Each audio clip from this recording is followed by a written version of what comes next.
Hello, this is where I live in Dunwoody, and so I'll give a quick overview. So I put in this vegetable garden and built up the soil along the whole way. That was just grass before, and there were no plants here before, so these are all rescued. I just rescued these two azaleas and a whole bunch of hostas and other plants and try to put them in a nice cluster. And then more plants yet to be finished up in a nicer landscaping, and we're having a little bit of gas problem, so they're going to come by and fix the pipe here.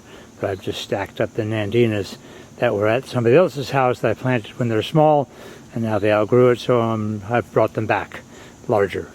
Margaret, the homeowner, wanted a little wider driveway when we have extra vehicles, so I dug up the trenches, put the gravel in, sand, and installed all these stones. I used to work for a company that installed pavers. We also had a drainage issue of a low point in the driveway, so I installed a drainage garden. The gravel goes down a few inches, but there's regular 57 stone below that, about 2 feet. So the water actually doesn't go anywhere, but it buries itself into the ground and soaks into the ground. So all these plants also have been rescued. All of these plants were also rescued from various places. I've been here about a year and a half.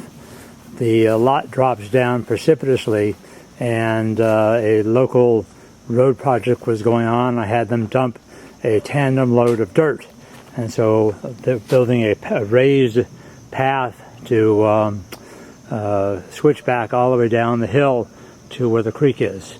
So I plant as I go and put mulch down, so it's a completed path as I go down the hill. But all these plants, again, have all been rescued from other places.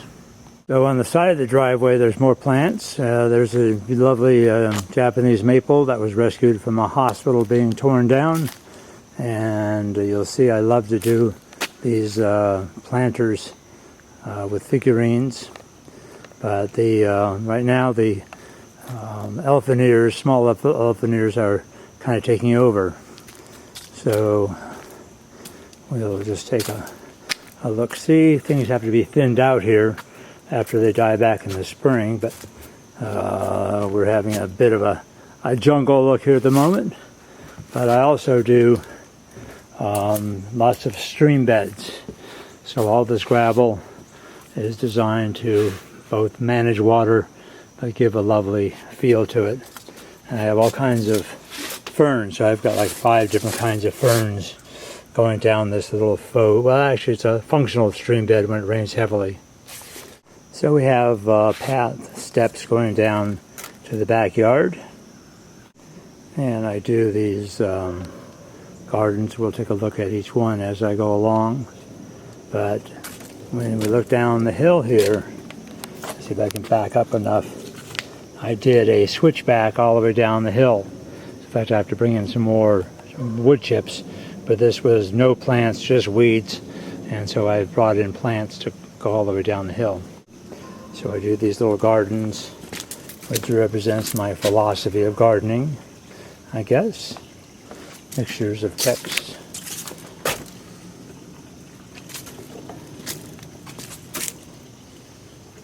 So we talked about symmetry. So there's balance in these landscapes. So the weight of one side balances the weight of the other side, but they're not symmetrical.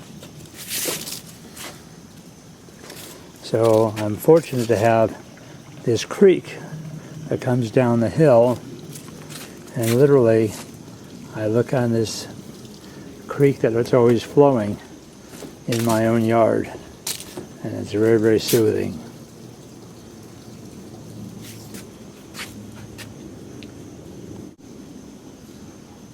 So although it's not quite dark yet, I have strings of lights going out into the woods, and these provide a nice moonlit glow at any time of the year. It creates a lovely extension of your view at nighttime.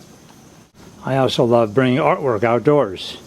So in the patio, in fact, when it's nice weather and I have company, I have a 6 by 9 foot rug that I put out in the patio, and it gives a very living room type of a feel. So hopefully this gives you an idea of the kind of natural landscape that I enjoy doing. Again, as we're not doing Versailles here, it just looks like it's a cultivated naturalness is my kind of a thing. So it looks like it could have been naturally done, but it was carefully kind of planned out to have a balance of textures and heights, etc. And I also do large pots. So wherever I can find a large pot, I will fill them up and put great soil in them as well, which allows it to take just normal rainwater most of the time. I also enjoy creating assembled yard art pieces as well as I find materials. So that's it for right now. Hopefully you liked it. Bye-bye.